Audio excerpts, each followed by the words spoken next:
الحمد لله رب العالمين الرحمن الرحيم مالك يوم الدين. إياك نعبد وإياك نستعين اهدنا الصراط المستقيم صراط الذين أنعمت عليهم غير المغضوب عليهم ولا الضالين.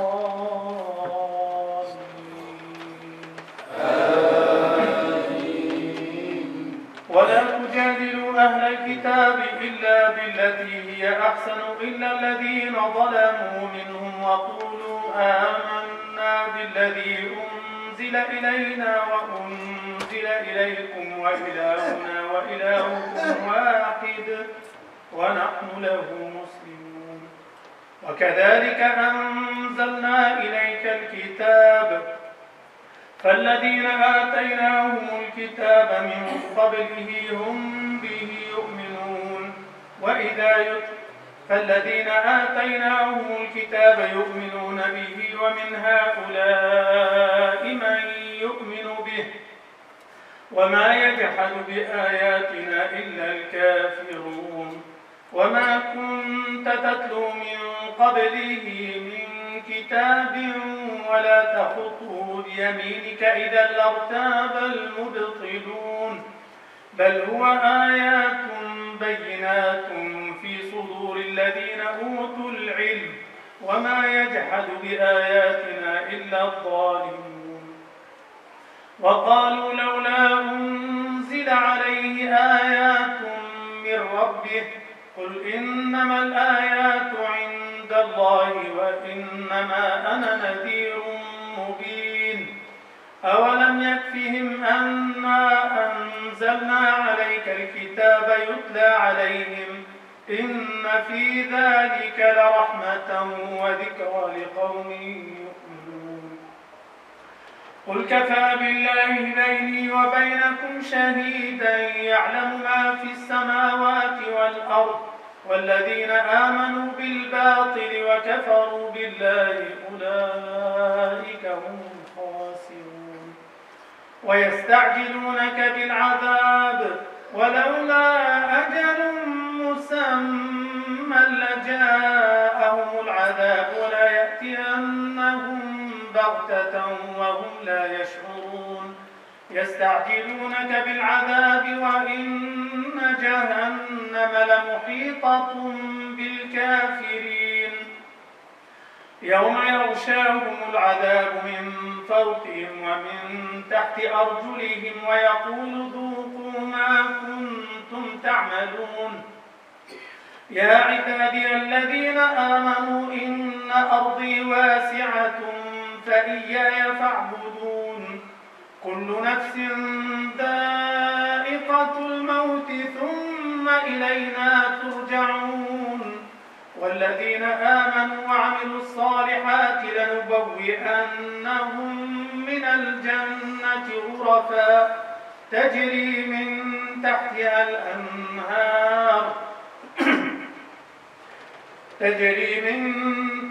الأنهار والذين آمنوا وعملوا الصالحات لنبوئنهم من الجنة غرفا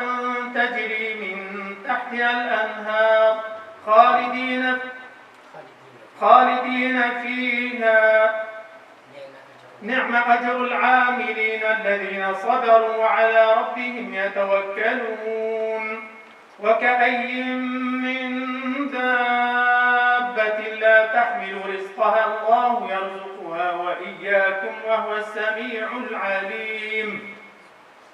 ولئن سألتهم من خلق السماوات والأرض وسخر الشمس والقمر ليقولن الله فأنى يؤفكون. الله يبسط الرزق لمن يشاء من عباده ويقدر له إن الله بكل شيء عليم. ولئن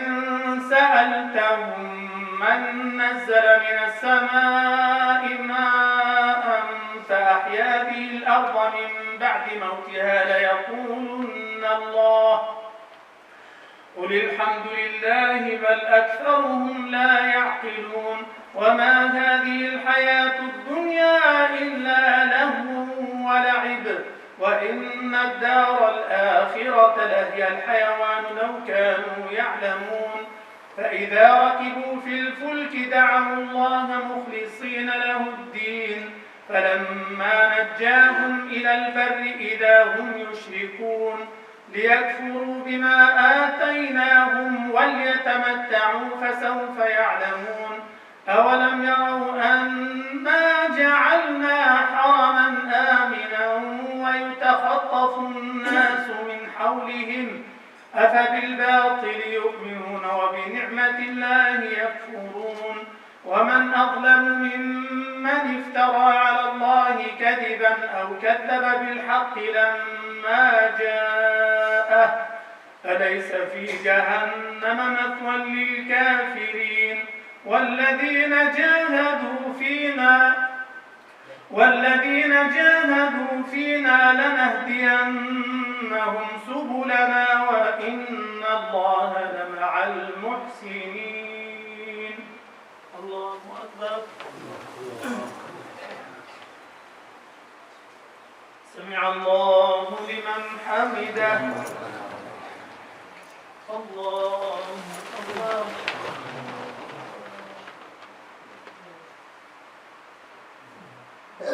الله أكبر. الله أكبر.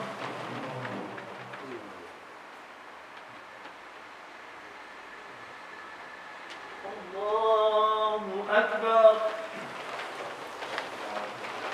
الحمد لله رب العالمين الرحمن الرحيم مالك يوم الدين إياك نعبد وإياك نستعين اهدنا الصراط المستقيم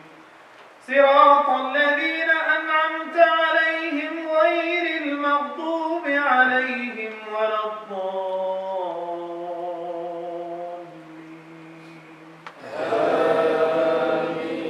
بسم الله الرحمن الرحيم ألف لام ميم غلبت الروم في أدنى الأرض وهم من بعد غلبهم سيغلبون في بضع سنين لله الأمر من قبل ومن بعد ويومئذ يفرح المؤمنون بنصر الله ينصر من يشاء وهو العزيز الرحيم. وعد الله لا يخلف الله وعده ولكن أكثر الناس لا يعلمون ظاهرا من الحياة الدنيا وهم عن الآخرة هم غافلون. أولم يتفكروا في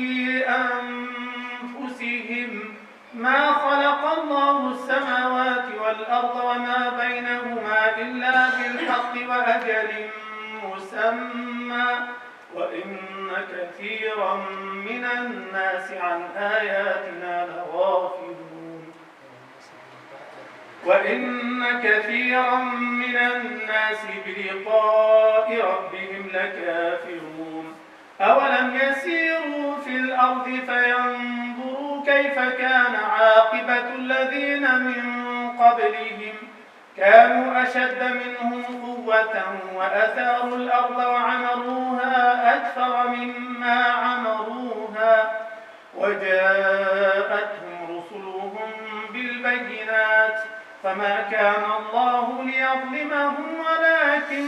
كانوا أنفسهم يظلمون. ثم كان عاقبة الذين أساءوا السوء أن كذبوا بآيات الله وكانوا بها يستهزئون.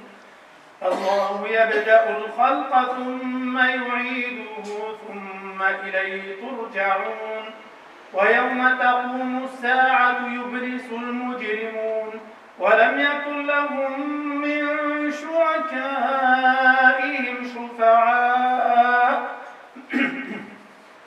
وكانوا بشركائهم كافرين. ويوم تقوم الساعة يومئذ يتفرقون فأما الذين آمنوا وعملوا الصالحات فهم في روضة يحبرون وأما الذين كفروا وكذبوا بآياتنا ولقاء الآخرة فأولئك في العذاب محضرون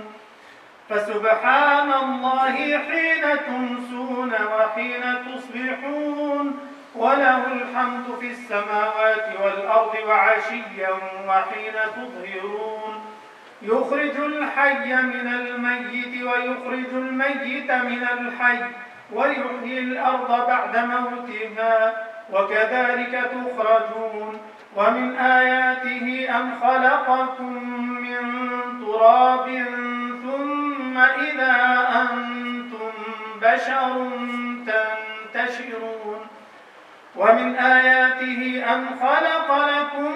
من أنفسكم أزواجا لتسكنوا إليها وجعل بينكم مودة ورحمة إن في ذلك لآيات لقوم يتفكرون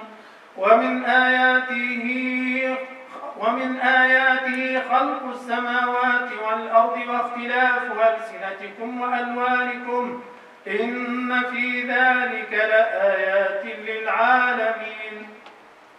ومن آياته منامكم بالليل والنهار وابتغاؤكم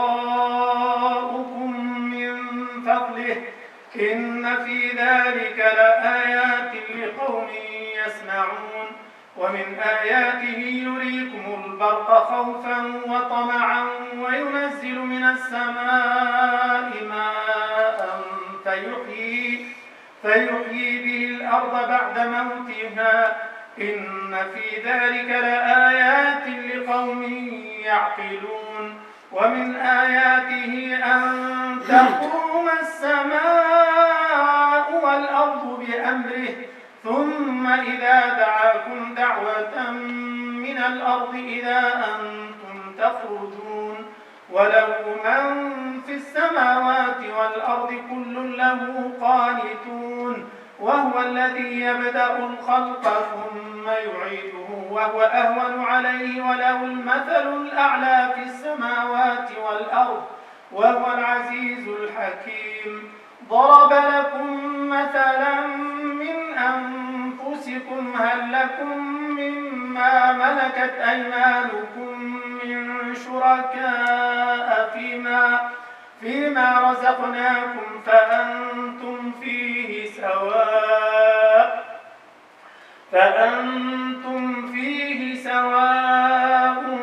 تخافونهم كخيفتكم أنفسكم كذلك نفصل الآيات لقوم يعقلون بل اتبع الذين ظلموا أهواءهم بغير علم فمن يهدي من أضل الله وما لهم من ناصرين الله أكبر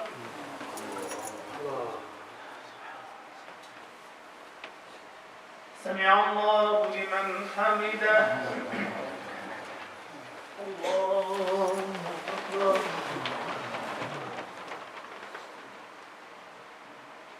الله أكبر الله أكبر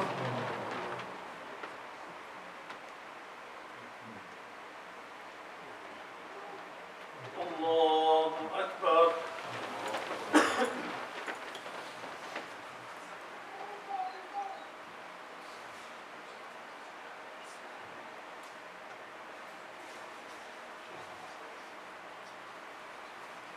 السلام عليكم ورحمة الله السلام عليكم ورحمة الله السلام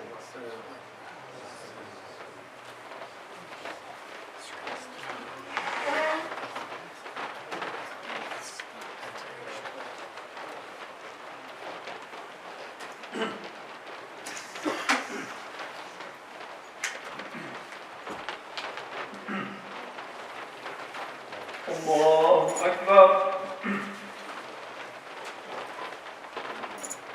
الحمد لله رب العالمين الرحمن الرحيم مالك يوم الدين إياك نعبد وإياك نستعين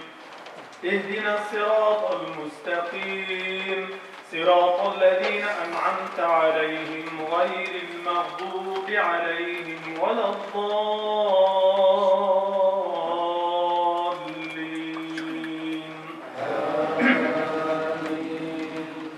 فأقم وجهك للدين حنيفا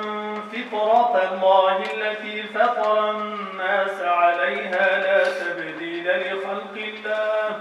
ذلك الدين القيم ولكن أكثر الناس لا يعلمون منيبين إليه واتقوه وأقيموا الصلاة ولا تكونوا من المشركين من الذين فرقوا دينهم وكانوا شيعا كل حزب بما لديهم فرحون وإذا مس الناس ضر دعوا ربهم منيبين إليه ثم إذا أذاقهم منه رحمة إذا فريق منهم بربهم يشركون ليكفروا بما آتيناهم فتمتعوا فسوف تعلمون وإذا أذقنا الناس رحمة فرحوا بها أم أنزلنا عليهم سلطانا فهو يتكلم بما كانوا به يشركون وإذا أذقنا الناس رحمة فرحوا بها وإن تصبهم سيئة بما قدمت أيديهم إذا هم يقنطون أولم يروا أن الله يبسط الرزق لمن يشاء ويقدر إن في ذلك لآيات لقوم يؤمنون فآت ذا القربى حقه والمسكين وابن السبيل ذلك خير للذين يريدون وجه الله وأولئك هم المفلحون وما آتيتم من ربا لتربوا في أموال الناس فلا يربو عند الله وما آتيتم من زكاة تريدون وجه الله فأولئك هم المضعفون الله الذي خلقكم ثم رزقكم ثم يميتكم ثم يحييكم هل من شركائكم من يفعل من ذلكم من شيء سبحانه وتعالى عما يشركون ظهر الفساد في البر والبحر بما كسبت أيدي الناس ليذيقهم بعض الذي عملوا لعلهم يرجعون قل سيروا في الأرض فانظروا كيف كان عاقبة الذين من قبل كان أكثرهم مشركين فأقم وجهك للدين القيم من قبل أن يأتي يوم لا مرد له من الله يومئذ يصدعون من كفر فعليه كفره ومن عمل صالحا فلأنفسهم يمهدون ليجزي الذين آمنوا وعملوا الصالحات من فضله إنه لا يحب الكافرين ومن آياته أن يرسل الرياح مبشرات وليذيقكم من رحمته ولتجري الفلك بأمره ولتبتغوا من فضله ولعلكم تشكرون ولقد أرسلنا من قبلك رسلا إلى قومهم فجاءوهم بالبينات فانتقمنا من الذين أجرموا وكان حقا علينا نصر المؤمنين الله الذي يرسل الرياح فتثير سحابا فيبسطه في السماء كيف يشاء ويجعله كسفا فترى الودق يخرج من خلاله فإذا أصاب به من يشاء من عباده إذا هم يستبشرون وإن كانوا من قبل أن ينزل عليهم من قبله لمبلسين ولئن أرسلنا ريحا فانظر إلى أثر رحمة الله كيف يحيي الأرض بعد موتها إن ذلك لمحيي الموتى وهو على كل شيء قدير ولئن أرسلنا ريحا فرأوه مصفرا لظلوا من بعده يكفرون فإنك لا تسمع الموتى ولا تسمع الصم الدعاء إذا ولوا مدبرين وما أنت بهادي العمي عن ضلالتهم إن تسمع إلا من يؤمن بآياتنا فهم مسلمون. الله أكبر. سمع الله لمن حمده. الله أكبر.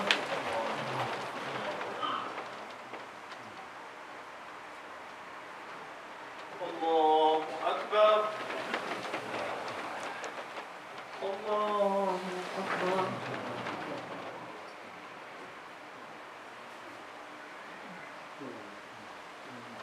الله أكبر. الحمد لله رب العالمين الرحمن الرحيم مالك يوم الدين إياك نعبد وإياك نستعين اهدنا الصراط المستقيم صراط الذين أنعمت عليهم غير المغضوب عليهم ولا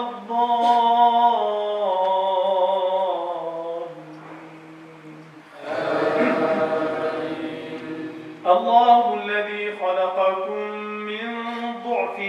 ثم جعل من بعد ضعف قوة ثم جعل من بعد قوة ضعفا وشيبة يخلق ما يشاء وهو العليم القدير ويوم تقوم الساعة يقسم المجرمون ما لبثوا غير ساعة كذلك كانوا يؤفكون وقال الذين أوتوا العلم والإيمان لقد لبثتم في كتاب الله إلى يوم البعث فهذا يوم البعث ولكنكم كنتم لا تعلمون فيومئذ لا تنفع الذين ظلموا معذرتهم ولا هم يستعتبون ولقد ضربنا للناس في هذا القرآن من كل مثل ولئن جئتهم بآية ليقولن الذين كفروا إن أنتم إلا مبطلون كذلك يطبع الله على قلوب الذين لا يعلمون فاصبر إن وعد الله حق ولا يستخفنك الذين لا يوقنون بسم الله الرحمن الرحيم ألف لام ميم تلك آيات الكتاب الحكيم هدى ورحمة للمحسنين الذين يؤمنون بالغيب الذين يقيمون الصلاة ويؤتون الزكاة وهم بالآخرة هم يوقنون أولئك على هدى من ربهم وأولئك هم المفلحون ومن الناس من يشتري لهو الحديث ليضل عن سبيل الله بغير علم ويتخذها هزؤا أولئك لهم عذاب مهين وإذا تتلى عليه آياتنا ولى مستكبرا كأن لم يسمعها كأن في أذنيه وقرا فبشره بعذاب أليم إن الذين آمنوا وعملوا الصالحات لهم جنات النعيم خالدين فيها وعد الله حقا وهو العزيز الحكيم خلق السماوات بغير عمد ترونها وألقى في الأرض رواسي أن تميد بكم وبث فيها من كل دابة وأنزلنا من السماء ماء فأنبتنا فيها من كل زوج كريم هذا خلق الله فأروني ماذا خلق الذين من دونه بل الظالمون في ضلال مبين ولقد آتينا لقمان الحكمة أن اشكر لله ومن يشكر فإنما يشكر لنفسه ومن كفر فإن الله غني حميد وإذ قال لقمان لابنه وهو يعظه يا بني لا تشرك بالله إن الشرك لظلم عظيم ووصينا الإنسان بوالديه حملته أمه وهنا على وهن وفصاله في عامين أن اشكر لي ولوالديك إلي المصير وإن جاهداك على أن تشرك بما ليس لك به علم فلا تطعهما وصاحبهما في الدنيا معروفا واتبع سبيل من أناب إلي ثم إلي مرجعكم فأنبئكم بما كنتم تعملون يا بني إنها إن تك مثقال حبة من خردل فتكن في صخرة أو في السماوات أو في الأرض يأت بها الله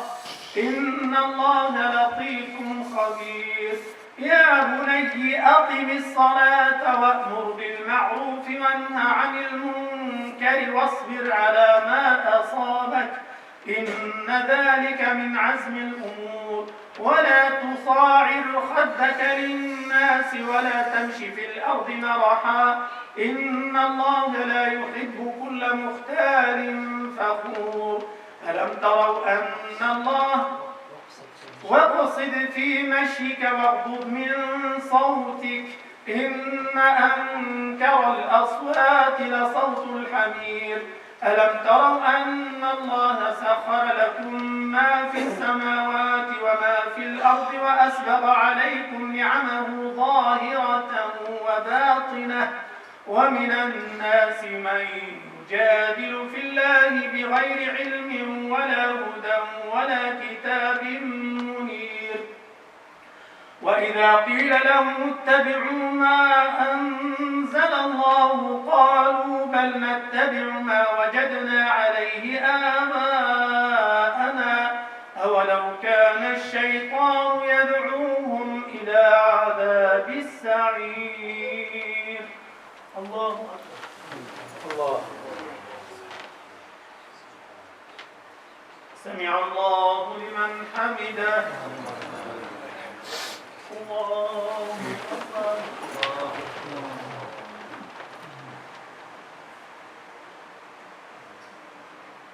الله أكبر الله أكبر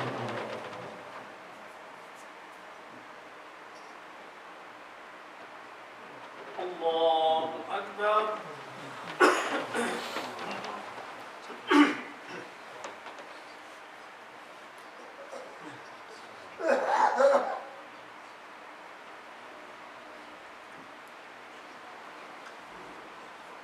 السلام عليكم ورحمة الله السلام عليكم ورحمة الله